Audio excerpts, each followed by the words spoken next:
About the only emails I get are like from my Google free TV, like Pluto or some kind of promotion thing, or my monthly thing from YouTube, and that's about it. Which is really nice, because I hardly ever get any, junk or My dad freaks out about it. That's it. Yeah, that's all I get. And so I'm on a, I am a very much.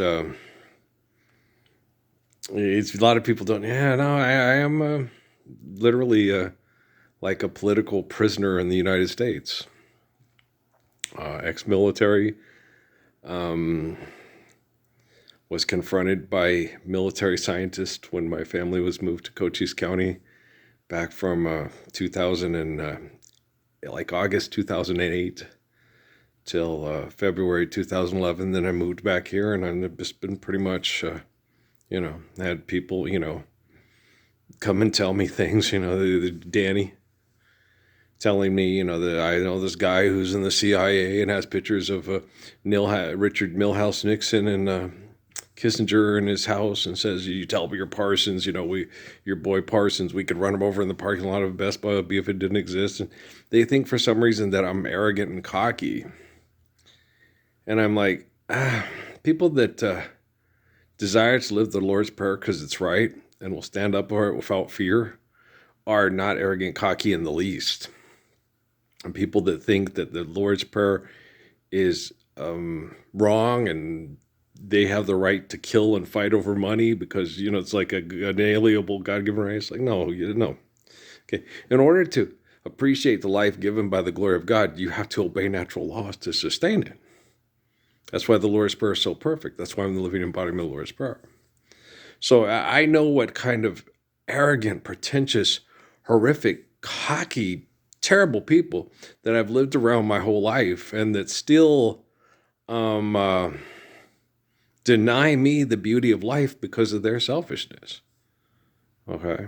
We're all living, but we're not obeying and understanding the natural laws given to us by the glory of God and taught to us by Jesus Christ of Nazareth and others. Okay.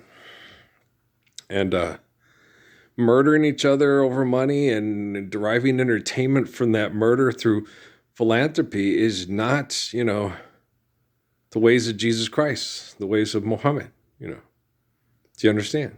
I'm watching a little spill on John Wesley Hardin and all that. Yeah. John Wesley Hardin was a murderer. Once he shot a man for snoring too loud. Okay. And he's remembered because he was a murderer, and then he was murdered by somebody that was tired of him murdering in El Paso. He's buried in El Paso, and they have this big tourist attraction to go see this guy's grave, right? Why? Because of money. And you're like, what? Yeah. And I was born in Las Cruces, like it says in the book of Revelation, and I was raised here. We moved away when I was about 11 or 12 up to Pasco, Washington. Then we came back down to Tucson. Then from Tucson, we went up to Colville, Washington. Then from Colville, Washington to Casper, Wyoming. And then from Casper, Wyoming, back to Las Cruces.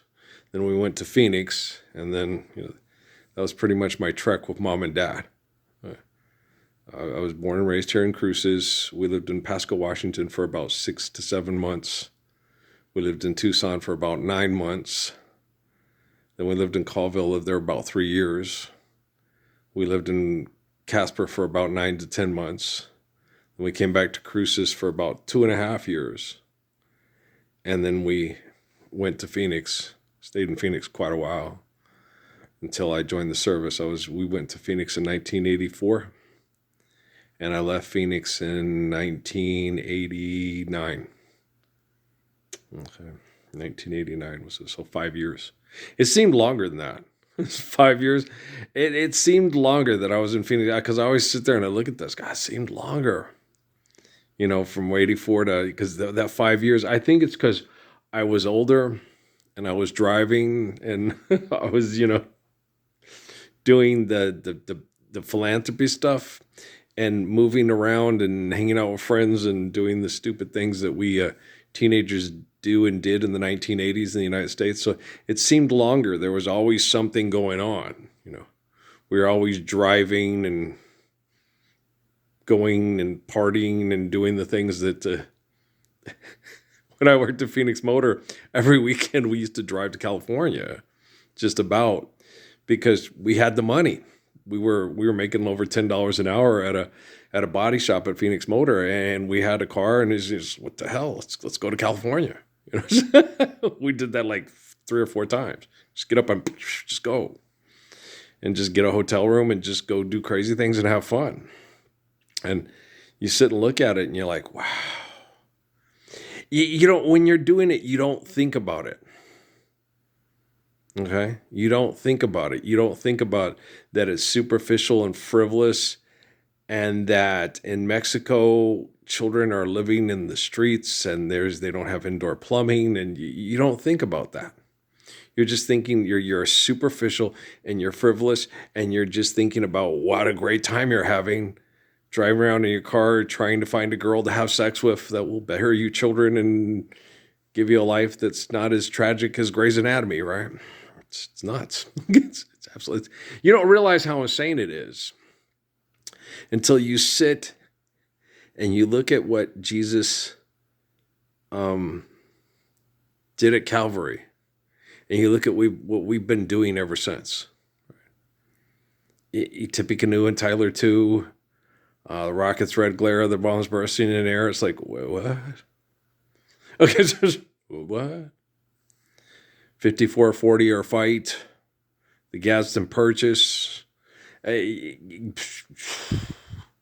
you sit and you look at the things human beings do and did, and then you look at what Jesus did and the example that he gave us, and how woeful, John Denver, and hope for the future and all that we can be and not what we are, right? And because I sit and I look at these TV commercials, about all this medical stuff and all this stuff and professionalism and all that, and it's like, you guys do know that once you cease and desist on economic conflict and economic delusions of success, you share, care, given accordance to be built to last. Okay. There's going to be lots less crimes of opportunity. They had the thing with they showed on the news here with the Garcia man that was charged and going to be incarcerated for sex with a child and filming it, right? And you're like,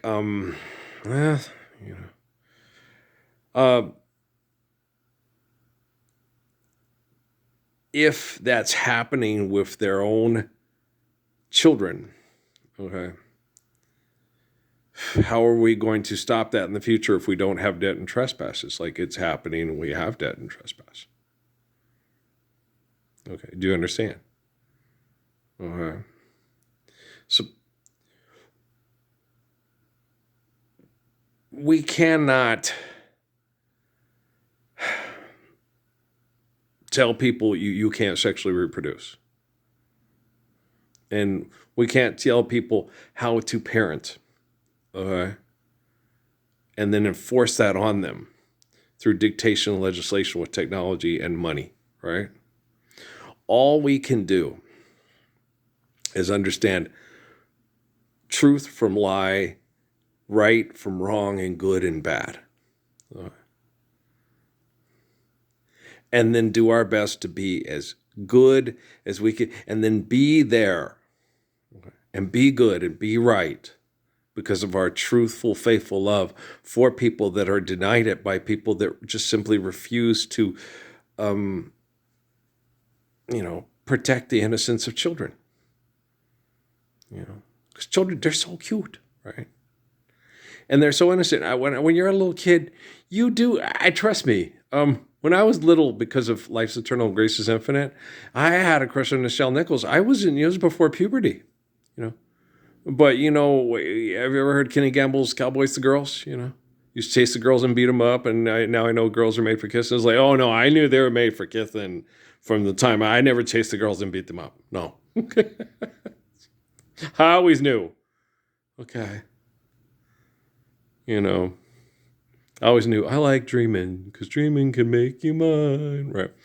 I always knew that, you meet the girl, you're supposed to be faithful to one another, you love one another, you have children, you make sure you try to do everything to the best you can so the babies are healthy and the mommy's healthy and daddy is healthy too.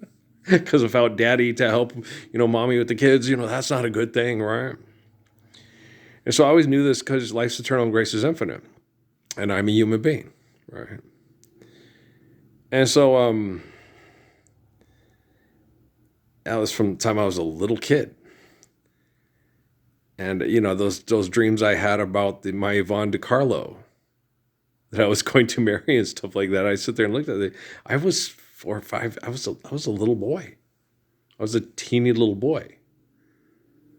But I knew, like, when I'd watched the Monsters, it's, oh, wow, when you become Herman Munster's age, it would be nice to be married to that gorgeous Donna Reed vampire he's married to, right? Just joking around, but you know what I mean? Anybody else have a huge crush on Yvonne DiCarlo when you were a kid? She's so pretty. Right? She's the vampire Donna Reed, right? And so I grew up in New Mexico, where a lot of women look like, and when they get older, they look like Yvonne DiCarlo, right? And so it's interesting, but I was that way from the time I was a little boy, you know. And I was thinking a lot today about a group called the Temple Set Illuminati, and when I was younger and in Sierra Vista, I thought I understood the invention of the organization because of the hypocrisy and the corruption and stuff. And I was like, no, I don't understand it. Because hypocrisy is hypocrisy. Okay? And you cannot blame religion for hypocrisy. If someone says, I believe in the Lord, I have faith in God, forgive debt and trespass and love one another, eternal faithful peace, and they have a bank and an organization that's a bank, okay, that's bullshit. Okay. But you have a bank, you have an organization that has debt and trespass in people's houses, use money to manipulate them. So how are you any better, the Temple Set Illuminati and Scientology, any better than the Vatican and the Quorum of the 12 and the right-wing religious organizations of the U.S. military that the Temple Set Illuminati was invented to correct? We all know who corrected the Temple Set Illuminati, and that's me. Okay? And I wasn't invented. I was born. Okay? On a hot summer's night. One summer night, we fell in love. Is that the little kiddo from that's going to the University of Minnesota? Yeah. Okay. I'm watching the football highlights on the TV there and stuff. But yeah, I also said that thing about the young man in Dallas Cowboys.